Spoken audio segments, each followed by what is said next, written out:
ദൈവത്തിൻ്റെ മഹത്വമേറിയ നാമത്തിന് സ്തുതി, ബഹുമാനം, പുകഴ്ച, സ്തോത്രം. എന്നെ കാണുകയും ശ്രവിക്കുകയും ചെയ്യുന്ന എല്ലാ പ്രിയപ്പെട്ടവർക്കും വന്ദനം. ഇന്ന് വളരെ ദിവസങ്ങൾക്ക് ശേഷമാണ് ഒരു വിഷയം ലൈവിൽ വന്ന് സംസാരിക്കുവാൻ ഞാൻ താല്പര്യപ്പെടുന്നത്. എല്ലാ ഞായറാഴ്ചയും ലൈവ് ഉണ്ട്. അതുകൂടാതെ ഇതുപോലെ ഒരു അവസരം ഉപയോഗിക്കുന്നത് വളരെ നാളുകൾക്ക് ശേഷമാണ്.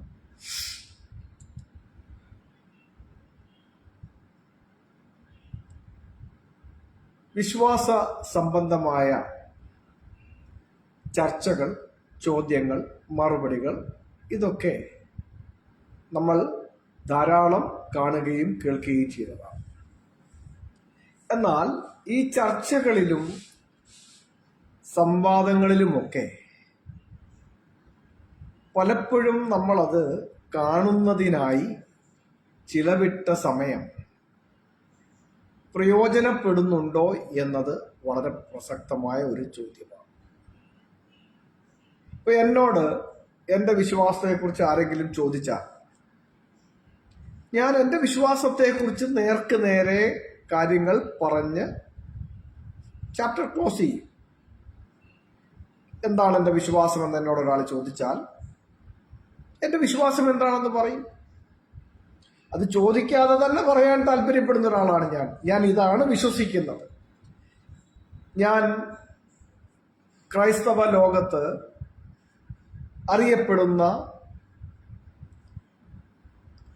ഒട്ടുമിക്ക എല്ലാ സംഘടനകളുടെയും ഉപദേശ വിശ്വാസങ്ങളിൽ നിന്ന് വേറിട്ട ഒരു പാതയിലാണ് സഞ്ചരിക്കുന്നത് എന്നുള്ള വസ്തുത ഞാനുമായി കോണ്ടാക്റ്റിൽ വരുന്ന ഏതൊരു വ്യക്തിയോടും പറയുന്നതിനും എന്താണ് എൻ്റെ വിശ്വാസമെന്ന് അവരെ ബോധ്യപ്പെടുത്തുവാൻ ശ്രമിക്കുന്നതിലും ഉത്സാഹം കാണിക്കുന്ന ഒരാളാണ്. അപ്പോൾ അതിന് കാരണമുണ്ട്.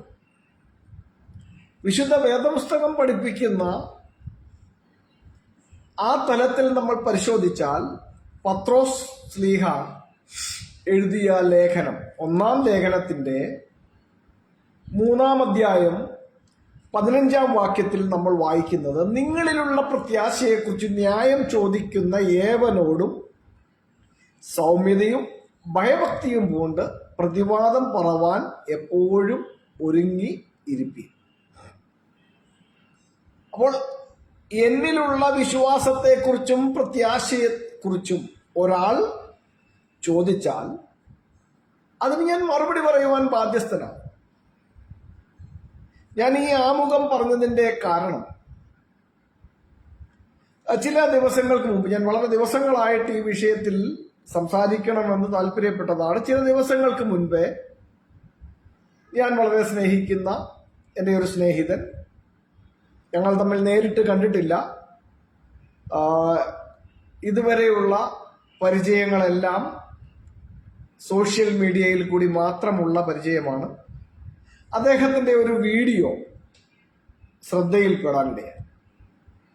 ആ വീഡിയോ ആക്ച്വലി ഞാനുമായിട്ട് ബന്ധമൊന്നുമുള്ള കാര്യമല്ല. എന്നാൽ ആ വീഡിയോ കണ്ടപ്പോൾ എനിക്കതിലൊന്ന് അദ്ദേഹത്തോട് അദ്ദേഹത്തിൻ്റെ ആ വിശ്വാസത്തെക്കുറിച്ച് അല്ലെങ്കിൽ അദ്ദേഹം മുന്നോട്ട് വെച്ചതായ പ്രസ്താവനയെക്കുറിച്ച് ചോദിക്കണമെന്ന് താല്പര്യമുണ്ടായതുകൊണ്ട് ഞാൻ അദ്ദേഹത്തോട് ആ വിഷയത്തിൽ ചോദിച്ചപ്പോൾ എനിക്ക് കിട്ടിയതായ പ്രതികരണം, അത് മോശമായിട്ടൊന്നും പറഞ്ഞില്ല കേട്ടോ. അദ്ദേഹം ഒരു വാക്ക് പോലും എന്നോട് മോശമായി സംസാരിക്കുകയോ അല്ലെങ്കിൽ എന്നെ അവഹേളിക്കുകയോ ഒന്നും ചെയ്തില്ല. വളരെ ബഹുമാനത്തോടെയും സ്നേഹത്തോടെയുമാണ് സംസാരിച്ചത്. ആ സ്നേഹിതന്റെ പേര് സിജോ ജോസഫ് എന്നാണ്. സിജോ ജോസഫ് സോഷ്യൽ മീഡിയയിൽ പൊതുവെ അത്യാവശ്യം ക്രൈസ്തവ സംവാദ ലോകത്ത് അറിയപ്പെടുന്ന ഒരാളാണ്. അപ്പൊ അദ്ദേഹം അക്ബർ മൗലവി അതായത് MM അക്ബർ എന്ന് പറയുന്ന ഇസ്ലാം ദാവ പ്രവർത്തകൻ ആയ MM അക്ബർ എന്ന് പറയുന്ന ആളിന് അദ്ദേഹത്തിൻ്റെ ഒരു ക്ലിപ്പ് എടുത്തിട്ട് കൊടുത്ത മറുപടിയാണ് ആ വീഡിയോയുടെ തുടക്കം എന്ന് പറയുന്നത്. അപ്പോൾ ആ വീഡിയോയിൽ MM അക്ബർ സാഹിബ് പറയുന്നത് നമ്മൾ ആദ്യം ഒന്ന് നോക്കിക്കഴിഞ്ഞാൽ അദ്ദേഹം തൃത്വത്തെക്കുറിച്ചാണ് വിമർശനം നടത്തുന്നത്. അത് പിൽക്കാലത്ത് ആൾക്കാർ കൂട്ടിച്ചേർത്തതാണ് എന്നുള്ള ഒരു പ്രസ്താവനയാണ് അദ്ദേഹം മുന്നോട്ട് വയ്ക്കുന്നത്. അത് ഓക്കെ. അപ്പൊ അതിനുള്ള മറുപടിയായിട്ട് പ്രിയ സഹോദരൻ സിജോ ജോസഫ് കൊടുത്ത മറുപടി ആദ്യം MM അക്ബർ സാഹിബ് പറയുന്നത് ബൈബിളിലേക്ക് ആരോ പിൽക്കാലത്ത് എഴുതി ചേർത്തതുപോലെ ക്രിസ്തുവോ അപ്പോസ്തലന്മാരോ പഠിപ്പിച്ചതല്ലാത്ത, ബൈബിളിൽ എവിടെയും യാതൊരുവിധ പരാമർശങ്ങളുമില്ലാത്ത ത്രിയേക ദൈവവിശ്വാസവും പിൽക്കാലത്ത് ആരോ നിർമ്മിക്കുകയും ക്രൈസ്തവ വിശ്വാസ സംഹിതയിലേക്ക് തിരികെ കയറ്റിയതുമാണെന്ന് ആരോപിച്ചാൽ അത് നിഷേധിക്കുവാൻ തൃത്വവിശ്വാസം അത് പിൻകാലത്ത് കൂട്ടിച്ചേർത്തതാണ്, യേശു പഠിപ്പിച്ചിട്ടില്ല. അപ്പൊ MM അക്ബർ സാഹിബ് പറഞ്ഞത് ഇതാണ്: തൃത്വവിശ്വാസം പിൽക്കാലത്ത് ആരോ കൂട്ടിച്ചേർത്തതാണ് എന്നുള്ളതാണ് അദ്ദേഹം പറഞ്ഞത്. അപ്പോൾ അതിനെക്കുറിച്ച് നമ്മളുടെ സിജോ ബ്രദർ കൊടുത്ത മറുപടി ആണ് നമ്മളിപ്പോൾ കേൾക്കുന്നത്. പിൻകാലത്ത് കൂട്ടിച്ചേർക്കപ്പെട്ടതാണ്, യേശു പഠിപ്പിച്ചിട്ടില്ല, അപ്പോസ്തലന്മാര് പറഞ്ഞിട്ടില്ല, ഇങ്ങനെയുള്ള കാര്യങ്ങളാണ് അദ്ദേഹം പറഞ്ഞിരിക്കുന്നത്. ബൈബിളിൽ നമ്മൾ പരിശോധിക്കുമ്പോൾ പഴയ നിയമത്തിൽ സൂചനകളുള്ള, പുതിയ നിയമത്തിൽ യേശു ക്രിസ്തു പഠിപ്പിച്ചിട്ടുള്ള, അപ്പോസ്തോലിക പ്രബോധനങ്ങളിലുള്ള, അതുപോലെ തന്നെ അപ്പോസ്തലന്മാരുടെ എഴുത്തിടപാടുകളിൽ, ലേഖനങ്ങളിൽ ആശീർവാദമായിട്ട് പറഞ്ഞിട്ടുള്ള, അങ്ങനെ പഴയ നിയമത്തിന്റെയും പുതിയ നിയമത്തിന്റെയും ആ സമഗ്ര പഠനത്തിൽ നിന്ന് ഞങ്ങൾ മനസ്സിലാക്കുന്ന ഏക സത്യദൈവ വിശ്വാസമായ തൃത്വവിശ്വാസം അത് പിൻകാലത്ത് ആരോ കൂട്ടിച്ചേർത്തതാണെന്ന് അക്ബർ മൗലവി പറഞ്ഞാൽ എങ്ങനെ ശരിയാകും? അക്ബറിന്റെ തൗഹീദ് വിശ്വാസം എങ്ങനെയാണ്? അക്ബറിന്റെ തൗഹീദ് വിശ്വാസം ഖുർആനിൽ നിങ്ങൾ വിശ്വാസ പ്രമാണമായി. അപ്പോൾ ഇപ്പോൾ നമ്മുടെ സിജോ ബ്രദർ ട്രാക്ക് മാറിപ്പോകുന്നത് സൂചിപ്പിക്കുകയാണ്. അദ്ദേഹം MM അക്ബർ സാഹിബ് പറഞ്ഞതായ ആരോപണത്തിന് കൃത്യമായ മറുപടിയാണ് കൊടുക്കേണ്ടിയിരുന്നത്. അതിന് നിൽക്കാതെ അദ്ദേഹം നേരെ ജമ്പ് ചെയ്യുന്നത് എവിടേക്കാണ്? ഇസ്ലാം മതവിശ്വാസിയും അതിന്റെ പണ്ഡിതനുമായതുകൊണ്ട് MM അക്ബറിന്റെ വിശ്വാസത്തിലെ കുറിച്ച് അതിലേക്ക് ജമ്പ് ചെയ്തു. മനസ്സിലായോ? സിജോ ബ്രദർ ചെയ്തത് MM അക്ബർ മുൻപോട്ട് വച്ചതായ ആ പ്രസ്താവനയ്ക്ക് സുവ്യക്തമായ തെളിവുള്ള ബൈബിൾ വചനങ്ങളുടെ ആധാരത്തിൽ മറുപടി കൊടുക്കുകയാണ് വേണ്ടത്.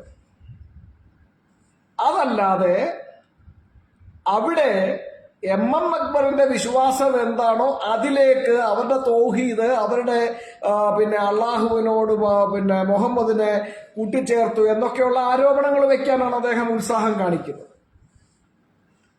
അപ്പോൾ ഈ തൃത്വവിശ്വാസം എന്ന് പറയുന്നത് യേശുക്രിസ്തുവോ അപ്പോസ്തലന്മാരോ പഠിപ്പിച്ചിട്ടുള്ളതല്ല, പിൽക്കാലത്ത് കൂട്ടിച്ചേർത്തതാണ് എന്ന സ്റ്റേറ്റ്മെന്റ് MM അക്ബർ സാഹിബ് മുന്നോട്ട് വെച്ചെങ്കിൽ അതങ്ങനെയല്ല. യേശുക്രിസ്തുവും അപ്പോസ്തലന്മാരും പഠിപ്പിച്ചതാണ് തൃത്വവിശ്വാസമെന്ന് കൃത്യമായ വിശുദ്ധ വേദപുസ്തകത്തിലെ തെളിവുള്ള ബൈബിൾ വചനങ്ങൾ മുന്നോട്ട് ചൂണ്ടിക്കാണിച്ചുകൊണ്ട് ഉറപ്പിക്കുകയാണ് സിജോ ബ്രദർ ചെയ്യേണ്ടത്. സ്വന്തം വിശ്വാസത്തെക്കുറിച്ച് ഒരാൾ വിമർശനം ഉന്നയിച്ചാൽ അയാൾ ഉന്നയിച്ച വിമർശനത്തിനാണ് മറുപടി കൊടുക്കേണ്ടത്. അതല്ലാതെ അയാളുടെ വിശ്വാസം ഏതാണോ അതിലേക്ക് ജമ്പ് ചെയ്യേണ്ട ആവശ്യമില്ല. അയാളുടെ വിശ്വാസം എന്തുമായിക്കോട്ടെ, അദ്ദേഹം എത്തീസ്റ്റ് ആയിക്കോട്ടെ, അദ്ദേഹത്തിന് ഒരു വിശ്വാസവും ഇല്ലാത്തവനായിക്കോട്ടെ, അദ്ദേഹം കത്തോലിക്കനായിക്കോട്ടെ, അദ്ദേഹം മർത്തോമക്കാരനായിക്കോട്ടെ, അദ്ദേഹം പെന്തക്കോസുകാരനായിക്കോട്ടെ, അദ്ദേഹം ഏത് സംഘടനക്കാരനുമായിക്കോട്ടെ, അല്ലെങ്കിൽ ഒന്നുമില്ലാത്തവനായിക്കോട്ടെ, ഇതൊന്നും എന്നോട് എന്റെ വിശ്വാസത്തെക്കുറിച്ച് ചോദിക്കുന്ന ഒരാളോടും ആളെന്താണ് എന്ന് നോക്കിയിട്ട് ആ ആളിനോട് അവന്റെ വിശ്വാസം അവന്റെ മതത്തിലേക്ക് ചാടിക്കേറി സംവാദത്തിന് വാ എന്നൊക്കെ പറയുന്നതല്ല. ഒന്നുകിൽ നിങ്ങളുടെ വിശ്വാസത്തെക്കുറിച്ച് ഒരാൾ ചോദിച്ചാൽ ആ ചോദിച്ച വിഷയത്തിനാണ് നിങ്ങൾ മറുപടി പറയേണ്ടത്. ആ ചോദിക്കുന്നവന്റെ വിശ്വാസം എന്തുമായിക്കോട്ടെ, അവന് വിശ്വാസം ഇല്ലാത്തവനായിക്കോട്ടെ, അത് വിട്. ഇവിടെയാണ് പത്രോസ് ശ്ലീഹ എഴുതിയ 1-ാം ലേഖനം 3-ാം അധ്യായം 15-ാം വാക്യത്തിന്റെ പ്രസക്തി. അത് വളരെ സൂക്ഷ്മതയോടെ ഒബ്സർവ് ചെയ്യേണ്ട ഒരു കാര്യമാണ്. നിങ്ങളിലുള്ള പ്രത്യാശയെക്കുറിച്ച് പ്രതിവാദം ചോദിക്കുന്ന ഏവരോടും സൗമ്യതയോടെ ഭയഭക്തിയോടെ മറുപടി പറയുവാൻ ഒരുങ്ങിയിരിക്കണം. എന്തു മറുപടിയാ പറയേണ്ടത്? ചോദിച്ച വിഷയത്തിൽ, നിങ്ങളുടെ വിശ്വാസത്തെക്കുറിച്ച് ചോദിച്ച വിഷയത്തിൽ മറുപടി കൊടുക്കണം. അതല്ലാതെ ചോദിക്കുന്നവന്റെ വിശ്വാസത്തെ ആക്രമിക്കാൻ പോവുകയല്ല വേണ്ടത്. അവൻ വിശ്വാസമില്ലാത്തവനായിക്കോട്ടെ, വിശ്വാസമുള്ളവനായിക്കോട്ടെ, അവൻ ബുദ്ധിസ്റ്റ് ആയിക്കോട്ടെ, അവൻ ജൈനമതക്കാരനായിക്കോട്ടെ, അവൻ ഹിന്ദു ആയിക്കോട്ടെ, അവൻ മുസ്ലിം ആയിക്കോട്ടെ, അവൻ സിഖുകാരനായിക്കോട്ടെ, എന്തുമായിക്കോട്ടെ, അതവിടെ വിഷയമല്ല. അപ്പോൾ എന്നെ സംബന്ധിച്ചിവിടെ MM അക്ബർ മുൻപോട്ട് വെച്ച വിഷയത്തിൽ അദ്ദേഹത്തോട് കൂട്ടുചേർന്ന് നിന്നുകൊണ്ട് സംസാരിക്കേണ്ട ആവശ്യമൊന്നുമില്ല. ഞാൻ അതുമല്ല ഇവിടെ ചെയ്യുന്നത്. നിങ്ങൾ തെറ്റിദ്ധരിക്കരുത്. ഞാൻ ഇസ്ലാം പക്ഷത്ത് നിന്നുകൊണ്ട് സംസാരിക്കുകയല്ല. ഇസ്ലാം മതക്കാരെ മുന്നോട്ട് വയ്ക്കുന്നതായ അവരുടേതായ ആർഗ്യൂ പോയിന്റ്സിനെ ഹൈലൈറ്റ് ചെയ്തുകൊണ്ട് സംസാരിക്കുകയുമല്ല. ഞാൻ പറഞ്ഞതിന്റെ ലോജിക്ക് എന്ന് പറയുന്നത്, ഇസ്ലാം മതക്കാരനോട് അവന്റെ വിശ്വാസത്തെക്കുറിച്ച് ചോദിച്ചാൽ അവൻ അവന്റെ വിശ്വാസം ചോദിക്കുന്നയാൾക്ക് പറഞ്ഞു കൊടുക്കണം.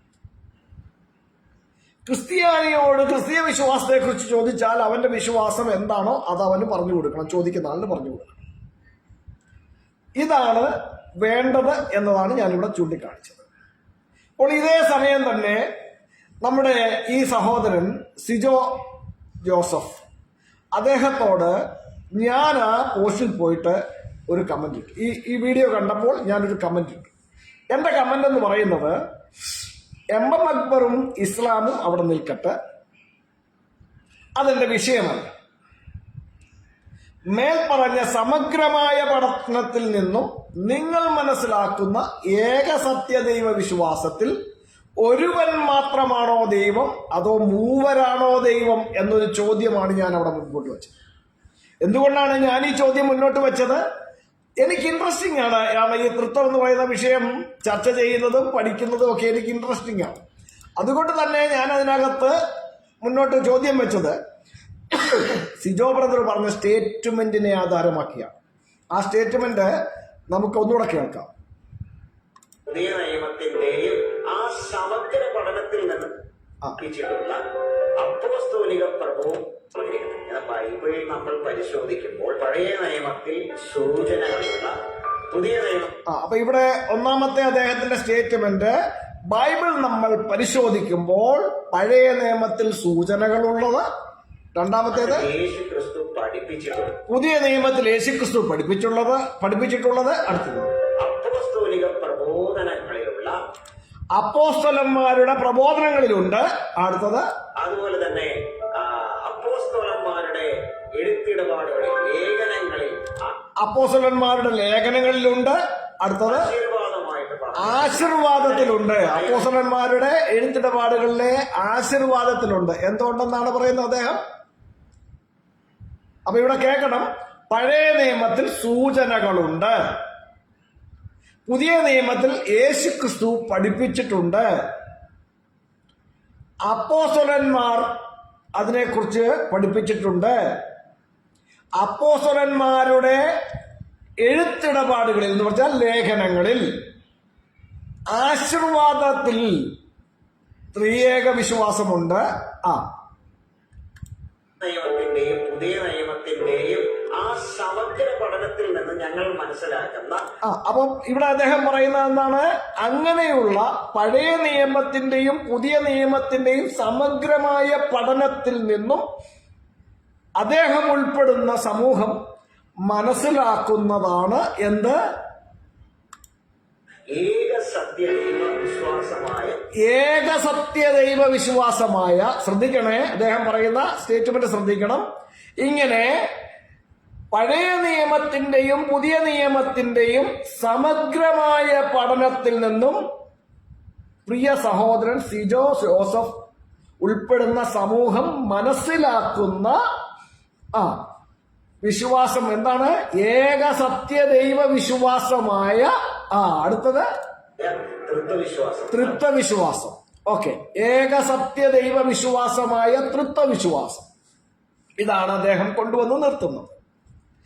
അപ്പൊ അത് പിന്നീട് കൂട്ടിച്ചേർത്തതാണെന്ന് അക്ബർ മൗലവിയുടെ ആ ആരോപണത്തിന് കൃത്യമായൊരു മറുപടി കൊടുക്കാതെ അദ്ദേഹം കൊടുക്കുന്ന ഇത്രയേ ഉള്ളൂ: പഴയ നിയമത്തിൽ സൂചനകളുണ്ട്,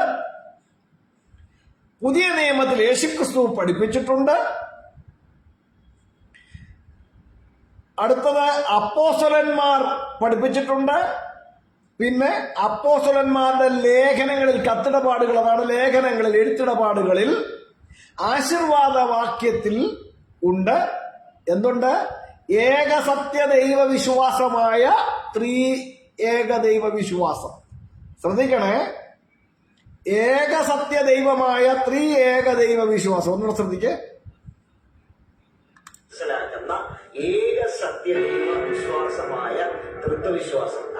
ത്രിയേക വിശ്വാസം എന്നല്ല അദ്ദേഹം പറഞ്ഞത്, തൃത്വവിശ്വാസം എന്നാണ് അദ്ദേഹം പറഞ്ഞത്. അപ്പോൾ ഏകസത്യദൈവമായ തൃത്വവിശ്വാസം. ഓക്കെ, അതാണ് അദ്ദേഹത്തിന്റെ സ്റ്റേറ്റ്മെന്റ്. അപ്പൊ അദ്ദേഹത്തിന്റെ സ്റ്റേറ്റ്മെന്റ് സമഗ്രമായി നമ്മൾ നോക്കിയാൽ ഇത്രയേ ഉള്ളൂ: പഴയ നിയമത്തിൽ സൂചനകളുണ്ട്, പുതിയ നിയമത്തിൽ അപ്പോസ്തലന്മാര് പഠിപ്പിച്ചിട്ടുണ്ട്, യേശുക്രിസ്തു പഠിപ്പിച്ചിട്ടുണ്ട്, അപ്പോസ്തലന്മാരുടെ ലേഖനങ്ങളിൽ ആശീർവാദ വാക്യത്തിലുണ്ട്. എന്തുണ്ട്? ഏകസത്യദൈവ വിശ്വാസമായ തൃത്വവിശ്വാസമുണ്ട് എന്നാണ് അദ്ദേഹത്തിന്റെ അവകാശവാദം. അങ്ങനെ ഉണ്ട് എന്ന് പറഞ്ഞാണ് അദ്ദേഹം അവിടെ നിർത്തി. എന്നിട്ട് അദ്ദേഹം പോകുന്നത് എങ്ങോട്ടാണ്? ഈ ചോദ്യം പിന്നെ എം അക്ബർ മുന്നോട്ട് വെച്ചതായ ആരോപണത്തിന് മറുപടി പറയാനല്ല, മറിച്ച് അദ്ദേഹത്തിന്റെ വിശ്വാസത്തെ ആക്രമിക്കാൻ അല്ലെങ്കിൽ അതിനെ ചോദ്യം ചെയ്യാനാണ് അദ്ദേഹം ഉത്സാഹം കാണിക്കുന്നത്. അതാണോ വേണ്ടത്? അതല്ല വേണ്ടത്. ഇനി ഈ പറഞ്ഞ സിജോ ബ്രദറിന്റെ ആ വീഡിയോയിൽ കമന്റില് ഞാനിട്ട കമന്റ് ഒന്നുകൂടി ഞാൻ ആവർത്തിക്കുന്നു: എം അക്ബറും ഇസ്ലാമും അവിടെ നിൽക്കട്ടെ, അതെന്റെ വിഷയമല്ല. എന്റെ വിഷയം എന്താണ്? ഈ സിജോ ബ്രദർ ഇവിടെ നടത്തിയ പ്രസ്താവനയാണ് വിഷയം. അതാണ് മേൽപ്പറഞ്ഞ സമഗ്രമായ പഠനത്തിൽ നിന്നും നിങ്ങൾ മനസ്സിലാക്കുന്ന ഏകസത്യദൈവ വിശ്വാസത്തിൽ ഒരുവൻ മാത്രമാണോ ദൈവം, അതോ മൂവരാണോ ദൈവം എന്ന ഒരു ചോദ്യമാണ് ഞാൻ മുന്നോട്ട് വെച്ചത്. അപ്പൊ എനിക്ക് കിട്ടേണ്ട മറുപടി എന്താണ്? അവർ മനസ്സിലാക്കിയ സമഗ്രമായ പഠനത്തിൽ നിന്നും അവർ മനസ്സിലാക്കിയ ഏകസത്യ ദൈവവിശ്വാസമായ തൃത്വവിശ്വാസത്തിൽ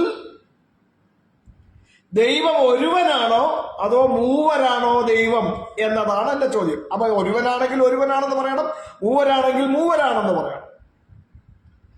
ഇതല്ലാതെ വേറെ ഓപ്ഷൻ അവിടെ ഇല്ല. പക്ഷെ അതിന് മറുപടി പറയാതെ അദ്ദേഹം എന്നോട് ഇങ്ങോട്ട് പറഞ്ഞ മറുപടി എന്ന് പറയുന്നത്, അച്ചായൻ ഇതൊക്കെ അറിയാം, എന്നിട്ട് ചുമ്മാതെ. ഓക്കെ, ഞാൻ വെറുതെ ചോദിച്ചാൽ ഇതൊക്കെ എനിക്ക് അറിയാമോ, എനിക്ക് അറിയാമോ അറിയത്തില്ലയോ എന്നുള്ളത് അവിടെ നിൽക്കട്ടെ. എങ്കിലും ഞാൻ അദ്ദേഹത്തിന് കൊടുത്ത മറുപടി എനിക്കറിയില്ല എന്ന് തന്നെയാണ് മറുപടി കൊടുത്തത്. കാരണം അദ്ദേഹത്തിന്റെ സമഗ്രമായ പഠനത്തിൽ നിന്നും അദ്ദേഹം മനസ്സിലാക്കിയ, അദ്ദേഹം ഉൾപ്പെടുന്ന സമൂഹം മനസ്സിലാക്കിയ ഏകസത്യ ദൈവവിശ്വാസമാണ് തൃത്വവിശ്വാസം. അതെനിക്കറിയത്തില്ല. തൃത്വവിശ്വാസം എന്താണെന്ന് അവരുദ്ദേശിക്കുന്നത് എന്താണെന്ന് എനിക്കറിയത്തില്ല. അപ്പൊ അദ്ദേഹം പറഞ്ഞ ഏകസത്യ ദൈവ വിശ്വാസം എന്നാണ് പറഞ്ഞത്. അത് തൃത്വവിശ്വാസമാണെന്നുമാണ് അദ്ദേഹം പറഞ്ഞത്. അവിടെ എനിക്ക് അറിയില്ല അവരുടെ വിശ്വാസത്തിൽ ദൈവം ഒരുവനാണോ അതോ മൂവരാണോ എന്ന് എനിക്കറിയില്ല. അത് അദ്ദേഹമല്ലേ പറയേണ്ടത്. അപ്പൊ അദ്ദേഹം അത് പറഞ്ഞില്ല. അപ്പൊ ഞാൻ മറുപടി കൊടുത്തു, എനിക്കറിയില്ല, അറിയാമായിരുന്നുവെങ്കിൽ ഞാൻ ചോദിക്കില്ലായിരുന്നു മറുപടി കൊടുത്തു. അപ്പോൾ അതിന് പിന്നെ അദ്ദേഹം മറുപടി പറയാതെ അദ്ദേഹം ഇങ്ങോട്ടൊരു ചോദ്യം ചോദിക്കുകയാണ്. മനസ്സിലായോ? ആ ചോദ്യം ഇതാണ്, യേശുക്രിസ്തു ആരാണ് എന്ന ചോദ്യം. യേശുക്രിസ്തു ആരാണ് എന്ന് എന്നോട് ഇങ്ങോട്ട് ചോദിക്കുക. അപ്പൊ അദ്ദേഹത്തോട് ചോദിച്ചതിന് മറുപടിയില്ല. അപ്പൊ ഇങ്ങോട്ട് ചോദിക്കുകയാണ് യേശുക്രിസ്തു ആരാണെന്ന്. ന്യായമായും ഞാൻ അതിന് മറുപടി പറഞ്ഞേക്കാം. പക്ഷേ അതിനു മുമ്പ് ഞാൻ അങ്ങോട്ട് ചോദിച്ചു, അതാണോ ഞാൻ ചോദിച്ചത്? യേശുക്രിസ്തു ആരാണ് എന്ന വിഷയമാണോ ഞാൻ ചോദിച്ചത്? ഞാൻ അതല്ലല്ലോ ചോദിച്ചത്. അവർ മനസ്സിലാക്കിയ, സമഗ്രമായ പഠനത്തിൽ അവർ മനസ്സിലാക്കിയ ഏകസത്യ ദൈവ വിശ്വാസമായ തൃത്വവിശ്വാസത്തിൽ ദൈവം ഒരുവനാണോ അതോ മൂവരാണോ എന്ന ചോദ്യമാണ് ഞാൻ മുന്നോട്ട് വെച്ചത്. ആ ചോദ്യത്തിന് മറുപടിയില്ല. അതുകൊണ്ട് ഞാനത് എടുത്തു പറഞ്ഞു. ഞാൻ അതാണോ ചോദിച്ചത്? അപ്പൊ ചോദിച്ചതിന് മറുപടി ഇല്ലെന്ന് മനസ്സിലായല്ലോ. അപ്പോൾ അദ്ദേഹം അതിന് മറുപടി പറയാതെ ഇങ്ങനെ ഒരു ക്രോസ് ക്വസ്റ്റ്യൻ ചോദിച്ചത് കൊണ്ട് മറുപടി പറയാൻ എനിക്ക് ബാധ്യതയില്ലെങ്കിൽ പോലും ഞാൻ മറുപടി പറഞ്ഞു. യേശുക്രിസ്തു ആരാണ് എന്നറിയാതെയാണോ അങ്ങ് വീഡിയോ ഇറക്കുന്നത്? അറിയില്ലെങ്കിൽ ഞാൻ പറഞ്ഞു തരാം എന്ന് പറഞ്ഞുകൊണ്ട് ഞാൻ അദ്ദേഹത്തിന് മറുപടി കൊടുത്തത്, ബൈബിൾ പറയുന്ന ഏക സത്യ ദൈവത്താൽ അയക്കപ്പെട്ടവനാണ് യേശുക്രിസ്തു. എനിക്ക് മറുപടി പറയാൻ എന്താ പ്രശ്നം? ബൈബിൾ അത് പഠിപ്പിക്കുന്നു. അതിന് സുവ്യക്തമായ തെളിവുള്ള ബൈബിൾ വാക്യമുണ്ട്. അപ്പൊ ഞാൻ എന്താണ് പറഞ്ഞത്? അദ്ദേഹത്തിന് മറുപടി കൊടുത്തത്, ബൈബിൾ പറയുന്ന ഏക സത്യ ദൈവത്താൽ അയക്കപ്പെട്ടവനാണ് യേശുക്രിസ്തു. മനസ്സിലായോ? തുടർന്ന് ഞാൻ പറഞ്ഞു, ഈ അറിവ് നിത്യജീവനാണ്. ഇതിന് കൃത്യമായ വാക്യവും ഞാൻ കൊടുത്തു. വാക്യം ഏതാണ്? എല്ലാവർക്കും അറിയാവുന്ന വാക്യമാണ്. യോഹന്നാന്റെ സുവിശേഷം 17-ാം അധ്യായം 3-ാം വാക്യം.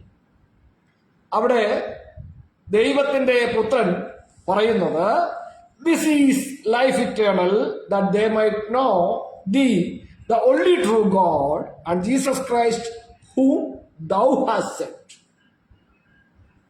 ഇതാകുന്നു നിത്യജീവൻ. ഏത്?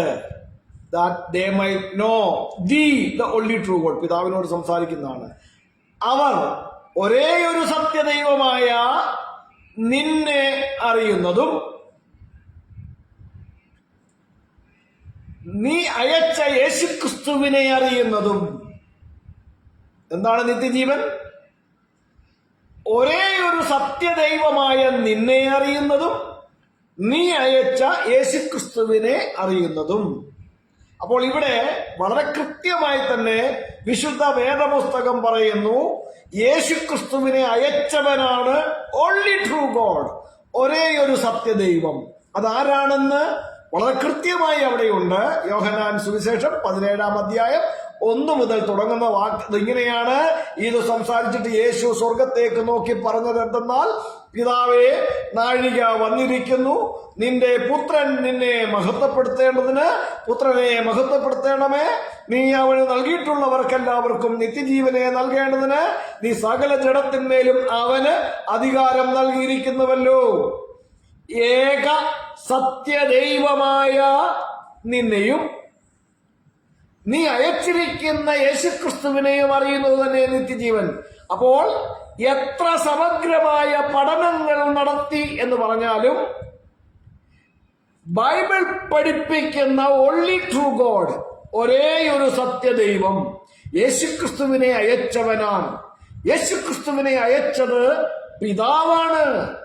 പിതാവ് യേശുക്രിസ്തുവിന്റെയും ദൈവമാണ്. യോഹന്നാൻ 20:17 നമ്മൾ അത് കാണുന്നുണ്ട്. അപ്പോൾ ഇത്ര കൃത്യമായി ബൈബിളിൽ ദൈവത്തിന്റെ പുത്രൻ വന്ന് അറിയിച്ചു തന്ന ഒരേ ഒരു സത്യദൈവം, ഏക സത്യദൈവം, യേശുക്രിസ്തുവിനെ അയച്ചവനാണ്. അപ്പൊ യേശുക്രിസ്തു ആരാണ്? യേശുക്രിസ്തു ഏക സത്യദൈവത്താൽ അയക്കപ്പെട്ടവനാണ്. ഇത് വിശുദ്ധ വേദപുസ്തകം പഠിപ്പിക്കുന്നു. ഞാൻ വാക്യം സഹിതം അദ്ദേഹത്തിന് മറുപടി കൊടുത്തു.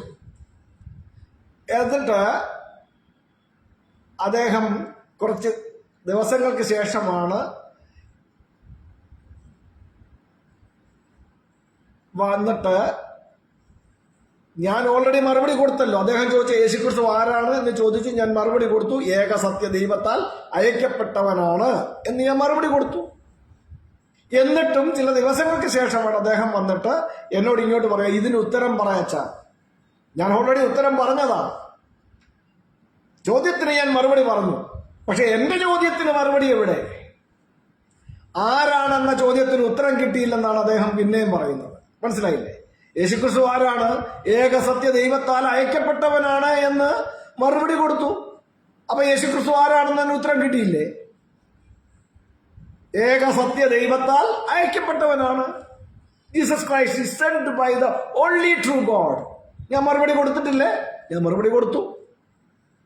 എന്നിട്ടും പറയുകയാണ് യേശുക്രിസ്തു ആരാണെന്നതിന് ഞാൻ മറുപടി പറഞ്ഞില്ല. ഞാൻ പറഞ്ഞ മറുപടി പോരായെങ്കിൽ നിങ്ങൾ പറയാം യേശുക്രിസ്തു ആരാണെന്ന്. പക്ഷേ യേശുക്രിസ്തു ആരാണെന്നുള്ളതല്ല എന്റെ ചോദ്യം ഇവിടെ. എന്റെ ചോദ്യം, നിങ്ങൾ പഴയ നിയമത്തിന്റെയും പുതിയ നിയമത്തിന്റെയും സമഗ്രമായ പഠനത്തിൽ നിന്നും മനസ്സിലാക്കിയ ഏകസത്യ ദൈവ വിശ്വാസത്തിൽ ദൈവം ഒരുവനാണോ അതോ മൂവരാണോ? 3 പേരാണോ നിങ്ങളുടെ ഏകസത്യ ദൈവം, അതോ ഒരാളാണോ നിങ്ങളുടെ ഏകസത്യ ദൈവം എന്നുള്ളതാണ് എന്റെ ചോദ്യം. അതിന് മറുപടി തന്നില്ല സഹോദര. ഞാൻ ഇതിനെക്കുറിച്ച് പിന്നീട് അവിടെ കമന്റ് ഇട്ടിട്ടില്ലെന്നാണ് എനിക്ക് തോന്നുന്നത്. അപ്പോൾ എന്തായാലും ഞാൻ അതുകൊണ്ട് അവിടെ നിർത്തി. അപ്പോൾ എനിക്ക് തോന്നി അതിനെക്കുറിച്ചൊരു പോസ്റ്റ് ഇട്ടെന്ന് എൻ്റെ എനിക്ക് ഓർമ്മയില്ല, ഇച്ചിരി ഓർമ്മക്കുറവുണ്ടെന്ന്. ഞാൻ ഈ വിഷയത്തിൽ എന്തുകൊണ്ടാണ് വീഡിയോ ചെയ്തതെന്ന് വെച്ച് കഴിഞ്ഞാൽ, ഞങ്ങളുടെ ഫാമിലി ഗ്രൂപ്പിൽ, ഞങ്ങളുടെ ഫാമിലിയിൽ പെന്തക്കോസുകാരുണ്ട് കേട്ടോ.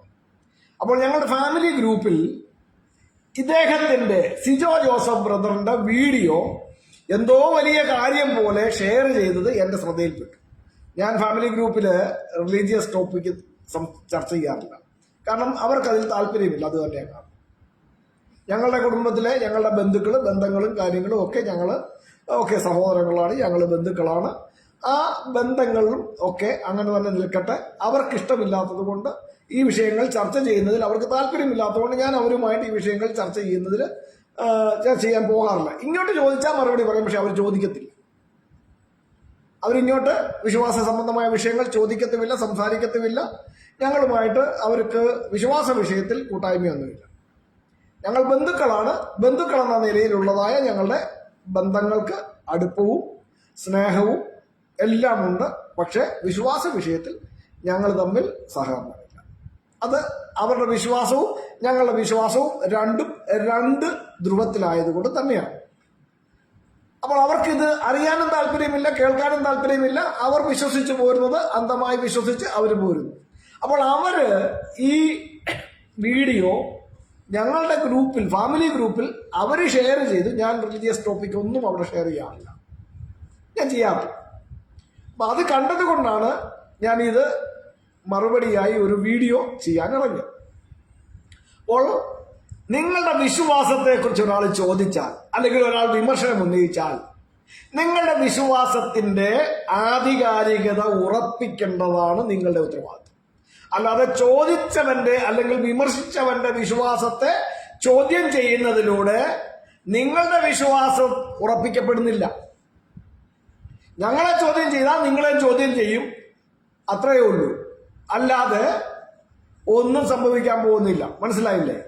ഞങ്ങളുടെ വിശ്വാസത്തെ നിങ്ങൾ വിമർശിച്ചാൽ നിങ്ങളുടെ വിശ്വാസത്തെ ഞങ്ങൾ വിമർശിക്കും, ഞങ്ങളുടെ വിശ്വാസത്തെ ചോദ്യം ചെയ്യാൻ നിങ്ങളുടെ വിശ്വാസത്തെ ഞങ്ങൾ ചോദ്യം ചെയ്യും. അങ്ങനെ അങ്ങോട്ടും ഇങ്ങോട്ടും ചോദ്യം ചെയ്തും വിമർശിച്ചും കൊണ്ടിരിക്കുന്നതല്ലാതെ നിങ്ങളുടെ വിശ്വാസത്തെക്കുറിച്ച്, നിങ്ങളിലുള്ള പ്രത്യാശയെക്കുറിച്ച് ആരെങ്കിലും പ്രതിവാദം ചോദിച്ചാൽ അതിന് മറുപടി പറയുവാൻ ഒരുങ്ങിയിരിക്കുക എന്നുള്ള പരിപാടി ഈ പറയുന്ന ഒരു ചർച്ചകളിലും ഒരു സംവാദങ്ങളിലും ഞാൻ കാണുന്നില്ല. മനസ്സിലായോ? അപ്പോൾ നിങ്ങളിലുള്ള പ്രത്യാശയെക്കുറിച്ച് ന്യായം ചോദിക്കുന്ന ഏവനോടും സൗമ്യതയും ഭയഭക്തിയും പൂണ്ട് പ്രതിവാദം പറയുവാൻ എപ്പോഴും ഒരുങ്ങിയിരിപ്പീൻ എന്നാണ് പത്രോസ് ലീഗ പഠിപ്പിക്കുന്നത്. ഞങ്ങളോട് ചോദിച്ചു, ഞങ്ങളുടെ വിശ്വാസത്തെക്കുറിച്ച് എന്താണ് നിങ്ങളുടെ വിശ്വാസം എന്ന് ഇങ്ങോട്ട് ചോദിക്കുക. ഞങ്ങൾ കൃത്യമായി സുവ്യക്തമായ തെളിവുള്ള ബൈബിൾ വചനങ്ങളുടെ ആധാരത്തിൽ ഞങ്ങൾ ആ ചോദിക്കുന്നതിന് മറുപടി കൊടുക്കും. അവന്റെ വിശ്വാസം എന്തുമായിക്കോട്ടെ, അത് ചോദ്യം ചെയ്യാൻ പോകേണ്ട ആവശ്യം ഞങ്ങൾക്കില്ല. ഞങ്ങൾക്ക് ആവശ്യമില്ല. എന്റെ വിശ്വാസത്തെക്കുറിച്ച് ഒരാൾ ചോദിച്ചാൽ ഞാൻ എന്റെ വിശ്വാസം പറഞ്ഞു കൊടുക്കല്ലേ വേണ്ടേ?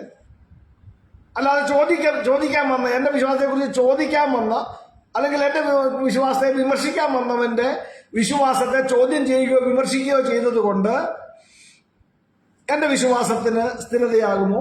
ആ വിമർശിച്ച വിമർശനത്തിന് മറുപടിയാകുമോ? മറുപടി ആകത്തില്ല. അതുകൊണ്ട് വിശ്വാസത്തെ ഒരാൾ ചോദ്യം ചെയ്യുകയോ വിമർശിക്കുകയോ ചെയ്താൽ അവർക്ക് കൃത്യമായ മറുപടി നിങ്ങളുടെ വിശ്വാസത്തെ ഉറപ്പിക്കുവാൻ തക്കവണ്ണം കൊടുത്ത ശേഷം എന്താണ് നിങ്ങളുടെ വിശ്വാസമെന്ന് അങ്ങോട്ട് ചോദിക്കുക. അല്ലെങ്കിൽ നിങ്ങളുടെ വിശ്വാസത്തിൽ ഇങ്ങനെയൊക്കെ കാണുന്നല്ലോ, അതിനെക്കുറിച്ച് നിങ്ങൾക്ക് എന്താണ് പറയാനുള്ളതെന്ന് അങ്ങോട്ട് ചോദിക്കുക. ആദ്യം നിങ്ങളുടെ വിശ്വാസം പറഞ്ഞ ശേഷം വേണം അവരെ ചോദ്യം ചെയ്യുകയും അവനെ വിമർശിക്കുകയും ചെയ്യും. എന്നോട് ചോദിച്ചോ, ആരും എൻ്റെ വിശ്വാസത്തെക്കുറിച്ച് ചോദിച്ചോ. നിങ്ങൾ ചോദിക്കുന്നതെല്ലാം ഞാൻ മറുപടി തരണമെന്ന് പറഞ്ഞു കഴിഞ്ഞാൽ സോറി, നിങ്ങൾ ചോദിക്കുന്നതെല്ലാം മറുപടിയല്ല. എന്താണ് എൻ്റെ വിശ്വാസമെന്ന് ചോദിക്കും, മറുപടി പറയാം. ഇനി ഞാനൊരു സ്റ്റേറ്റ്മെന്റ് മുന്നോട്ട് വയ്ക്കുക, അതിനെക്കുറിച്ച് നിങ്ങൾ ചോദിച്ചോ, ഞാൻ മറുപടി പറയാം. എനിക്ക് ബാധ്യതയുണ്ട്, കാരണം ഞാൻ വെച്ച സ്റ്റേറ്റ്മെന്റ് ആണ്. ആ സ്റ്റേറ്റ്മെന്റ് ഉറപ്പിക്കുവാനുള്ള ധാർമ്മികമായ ഉത്തരവാദിത്വം എനിക്കുണ്ട്. ഞാനതിന് കൃത്യമായ തെളിവുകൾ നൽകി ആ പ്രസ്താവനയെ ഉറപ്പിക്കേണ്ടത് എൻ്റെ ബാധ്യതയാണ്. കാരണം ഞാൻ അങ്ങനെ ഒരു പ്രസ്താവന മുന്നോട്ട് വെച്ചു. ഇപ്പോൾ ഞാൻ പറയുകയാണ്, യേശുക്രിസ്തുവിനെ അയച്ചവനാണ് ഓൺലി ട്രൂ ഗോഡ്, അത് പിതാവാണ് എന്ന് ഞാനൊരു സ്റ്റേറ്റ്മെന്റ് വെച്ചു. നിങ്ങൾ ചോദ്യം ചെയ്യുക, ഞാൻ ബൈബിളിൽ നിന്ന് വാക്യം തരും. പിതാവ് യേശുക്രിസ്തുവിൻ്റെയും ദൈവമാണ്, ഞാൻ പറയുന്ന സ്റ്റേറ്റ്മെന്റാണ്. നിങ്ങൾ വാക്യം ചോദിക്കുക, അല്ലെങ്കിൽ നിങ്ങൾ അതിന് തെളിവ് ചോദിക്കുക, ഞാൻ ബൈബിളിൽ നിന്ന് തെളിവ് തരും. സകലത്തിൻ്റെയും സൃഷ്ടാവ് യേശുക്രിസ്തുവിന്റെ ദൈവമായ പിതാവാണ്. യേശുക്രിസ്തുവിനെ അഭിഷേകം ചെയ്തവനാണ്. യേശുക്രിസ്തുവിനെ അഭിഷേകം ചെയ്തവനാണ് സകലത്തിന്റെയും സൃഷ്ടാവ്. ഞാൻ വെക്കുന്ന സ്റ്റേറ്റ്മെന്റ് ആണ്. അതിന് തെളിവുണ്ടോ? തെളിവുണ്ട്. വാക്യം സഹിതം മറുപടി തരും, കൃത്യമായ വാക്യം തരും. അപ്പോസ്തല പ്രവൃത്തികളുടെ പുസ്തകം 4-ാം അധ്യായം 24 മുതൽ 30 വരെ അങ്ങോട്ട് വായിച്ചോ. ആകാശവും ഭൂമിയും സമുദ്രവും അവയിലുള്ള സകലത്തെയും ഉണ്ടാക്കിയവനായ ദൈവത്തോട് യേശുക്രിസ്തുവിന്റെ കൂടെ നടന്ന അപ്പോസ്തലന്മാരും 1-ാം നൂറ്റാണ്ടിലെ സഭയും ഒരേ സ്വരത്തിൽ നിലവിളിച്ചു പറയുന്ന വാക്യമാണ് 24-ാം വാക്യം തൊട്ട് തുടങ്ങുന്നത്. അതിലവർ വളരെ കൃത്യമായി പറയുന്നുണ്ട്, നീ അഭിഷേകം ചെയ്ത നിന്റെ പരിശുദ്ധദാസനായ യേശു. യേശു ആരാണ്? സകലത്തെയും സൃഷ്ടിച്ചവനായ ദൈവത്താൽ അഭിഷേകം ചെയ്യപ്പെട്ടവനാണ്. ആ ദൈവത്തിന്റെ പരിശുദ്ധദാസനാണ് യേശു. ഇത് ഞാൻ പറയുന്നതാണോ? നിങ്ങളുടെ എല്ലാം കയ്യിലിരിക്കുന്ന ബൈബിളിൽ വളരെ വെടിപ്പായി എഴുതി വെച്ചിട്ടുണ്ട്, ആകാശവും ഭൂമിയും സമുദ്രവും അവയിലുള്ള സകലത്തെയും ഉണ്ടാക്കിയവനായ ദൈവം അഭിഷേകം ചെയ്തതാണ് യേശുവിനെ എന്ന്. ആ ദൈവത്തിന്റെ പരിശുദ്ധ ദാസനാണ് യേശു എന്ന് സത്യവേദ പുസ്തകം ചുമന്നുകൊണ്ട് നടക്കുന്നവരെന്നെ ചോദ്യം ചെയ്യാൻ വരികയാണ്, വിമർശിക്കുകയാണ്. യേശു ദൈവത്തിന്റെ ദാസനാണെന്ന് ഞാൻ പറയുന്നത്.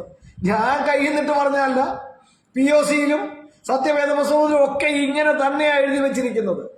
ഇനി ഇതൊക്കെ കണ്ടിട്ട് നിങ്ങൾക്ക് തിരുത്തണമെന്ന് തോന്നിയാൽ നിങ്ങൾ തിരുത്തിക്കോ.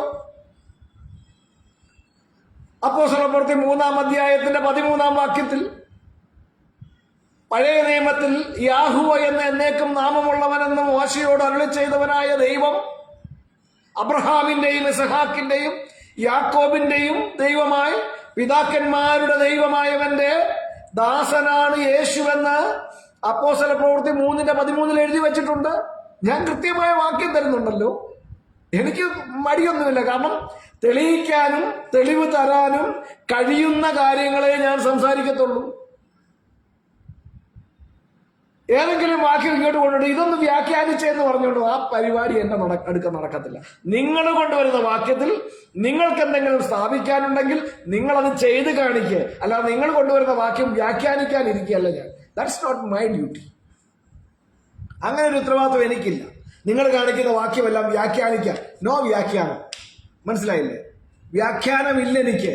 സുവ്യക്തമായ തെളിവോടെ ബൈബിൾ പറയുന്ന സത്യങ്ങളാണ് എന്റെ വിശ്വാസം. കയ്യിൽ നിട്ടൊരു പരിപാടിക്കുമില്ല.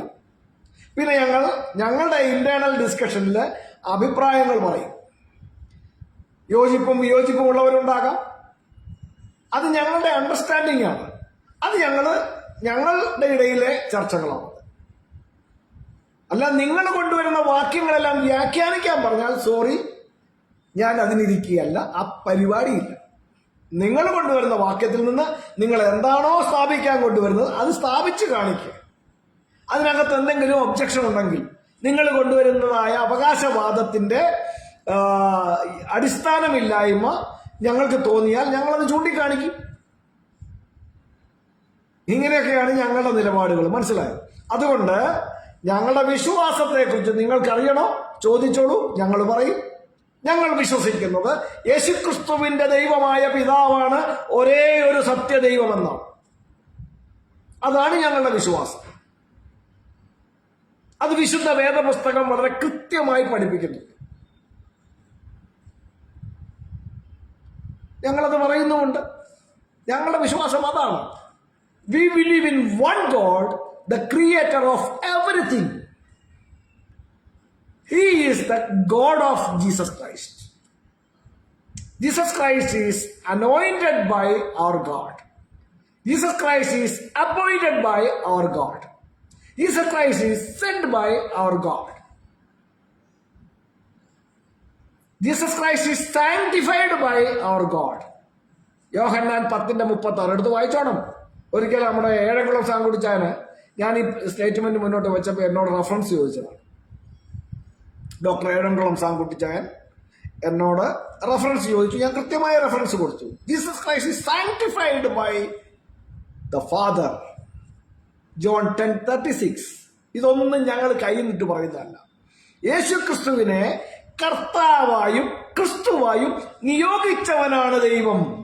അപ്പോസ്തല പ്രവൃത്തി 2-ാം അധ്യായത്തിന്റെ 36-ാം വാക്യം. അപ്പോസ്തല പ്രവൃത്തി 2:36. ഇസ്രായേൽ ജനത്തോട് അപ്പോസ്തലന്മാര് പറയുകയാണ്, നിങ്ങൾ ക്രൂശിച്ചു കൊന്ന യേശുവിനെ തന്നെ ദൈവം കർത്താവും ക്രിസ്തുവും ആക്കി വെച്ചു. ഞങ്ങളുടെ ദൈവത്താൽ കർത്താവായും ക്രിസ്തുവായും നിയോഗിക്കപ്പെട്ടവനാണ് യേശു. ഞങ്ങളുടെ ദൈവത്തിന്റെ അഭിഷിക്തനായ പരിശുദ്ധ ദാസനാണ് യേശു. ഞങ്ങളുടെ ദൈവത്താൽ അയക്കപ്പെട്ടവനാണ് യേശു. ഉയർത്തെഴുന്നേറ്റ യേശു മഗ്ദലക്കാരത്തി മറിയയോട് പറയുന്നത്, എന്നെ തുടരുത്, ഞാനിതുവരെ എന്റെ പിതാവിന്റെ അടുക്കൽ കയറിപ്പോയിട്ടില്ല. യേശുവിന് തന്റെ പിതാവിന്റെ അടുക്കൽ എത്തണമെങ്കിൽ നീതേക്ക് കയറിപ്പോകേണ്ടിയിരിക്കുന്നുവെന്ന് മറിയത്തോട് പറയുന്നു.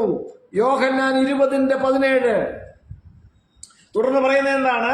നീ ചെന്ന് എന്റെ സഹോദരന്മാരോട് പറക, ഞാൻ നിങ്ങളുടെ പിതാവും എന്റെ പിതാവും നിങ്ങളുടെ ദൈവവും എന്റെ ദൈവവുമായവന്റെ അടുക്കലേക്ക് കയറിപ്പോകുന്നു. ചിലർക്ക് യേശുക്രിസ്തു തന്നെയാ പിതാവ്. പക്ഷെ യേശുക്രിസ്തു പറയുന്നത് പിതാവിന്റെ അടുക്കൽ പോകണമെങ്കിൽ യേശുക്രിസ്തുവിനും ഇതേക്ക് കയറി പോകണം. താൻ തന്റെ ദൈവവും പിതാവുമായവന്റെ അടുക്കലേക്ക് കയറി പോകുന്നു എന്നാണ് പറയുന്നത്. ചിലർക്ക് യേശുക്രിസ്തു അല്ലാതൊരു പിതാവില്ല, യേശുക്രിസ്തു അല്ലാതൊരു ദൈവവുമില്ല. ഇങ്ങനെ വിവിധവും അന്യവുമായ ഉപദേശക്കാരുണ്ട്. എന്നാൽ ആ പറയുന്നതിന് വാക്യം ചോദിച്ചാലോ വാക്യമില്ല. ചോദിക്കുന്നവനെ അവഹേളിക്കാൻ മുൻപിലും ഉണ്ടാകും. അതുകൊണ്ട് വിശുദ്ധ വേദപുസ്തകം പഠിപ്പിക്കുന്ന സത്യങ്ങളെ സുവ്യക്തമായ തെളിവുള്ള വചനങ്ങളുടെ ആധാരത്തിൽ ഞങ്ങൾ ഉൾക്കൊള്ളുന്നു. ഓരോരുത്തരും അവരുടെ ഭാവനകളിൽ കൂടി ചമച്ചുണ്ടാക്കുന്നത് പലതും ബൈബിളിൽ തെളിവായുള്ളതിന് വിപരീതമായിരിക്കൊണ്ട് അവരുമായി യോജിക്കാൻ ഞങ്ങൾക്ക് പറ്റുന്നില്ല. ഇത് ഞങ്ങളുടെ കുറ്റമാണോ? അവരുമായി ഞങ്ങൾ യോജിക്കാത്തത് കൊണ്ട് ഞങ്ങളെ അപമാനിക്കാനും അവഹേളിക്കാനും ചിലർ ശ്രമിക്കാറുണ്ട്. അത് ഞങ്ങളുടെ കുറ്റമാണോ?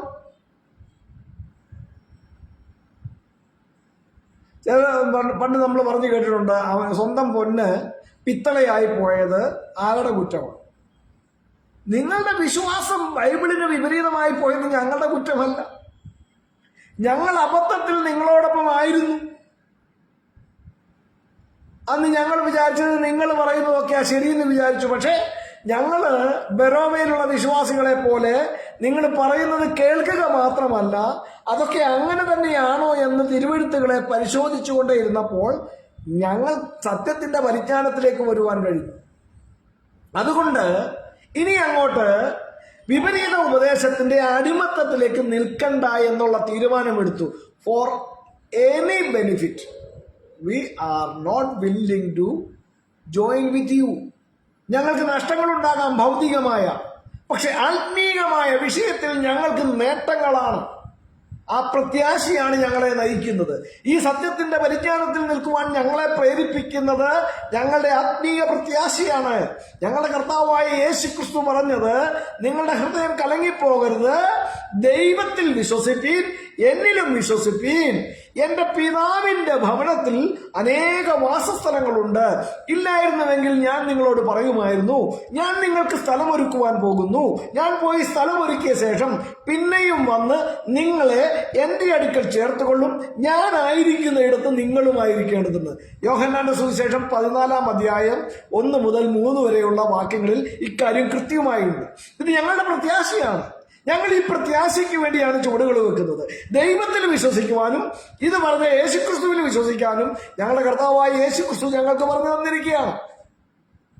ഞങ്ങളുടെ കർത്താവായ യേശുക്രിസ്തു പറഞ്ഞത്, ആമേൻ ആമേൻ ഞാൻ നിങ്ങളോട് പറയുന്നു, എന്റെ വചനം കേട്ട് എന്നെ അയച്ചവനിൽ വിശ്വസിക്കുന്നവന് നിത്യജീവനുണ്ട്.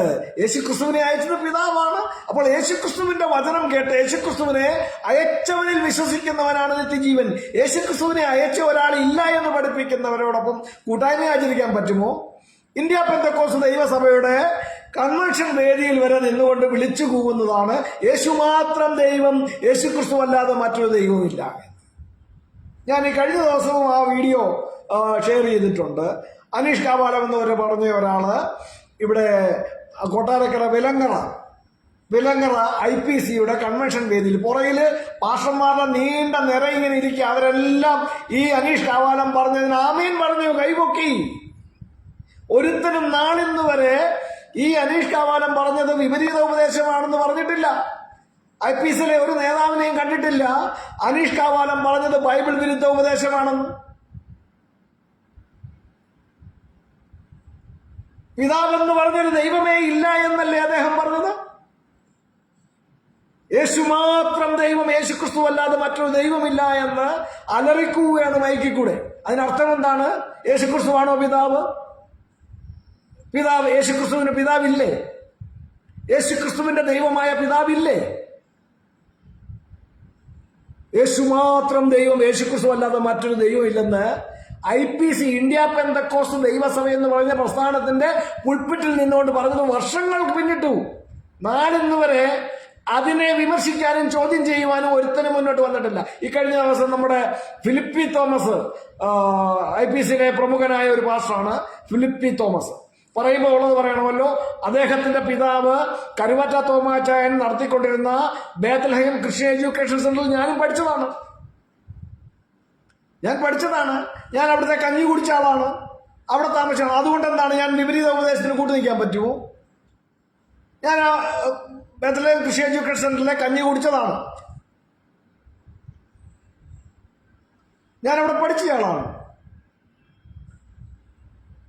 അതിനർത്ഥം ഞാൻ തെറ്റ് കണ്ടു കഴിഞ്ഞാൽ അതിൽ നിൽക്കുക എന്നുള്ളതല്ല. എന്നെ വളർത്തി വലുതാക്കിയ എന്റെ മാതാപിതാക്കളും മർത്തോമക്കാരാണ്. ഞാൻ ആ മർത്തോമ സഭ വിട്ടിട്ടാണ് പെന്തക്കോസിൽ പോയത്. മനസ്സിലായില്ലേ? ഞാൻ സത്യത്തിന് വേണ്ടിയാണ് ചുവടുകൾ മുന്നോട്ട് വെച്ചത്, സത്യവിശ്വാസത്തിന് വേണ്ടിയാണ്.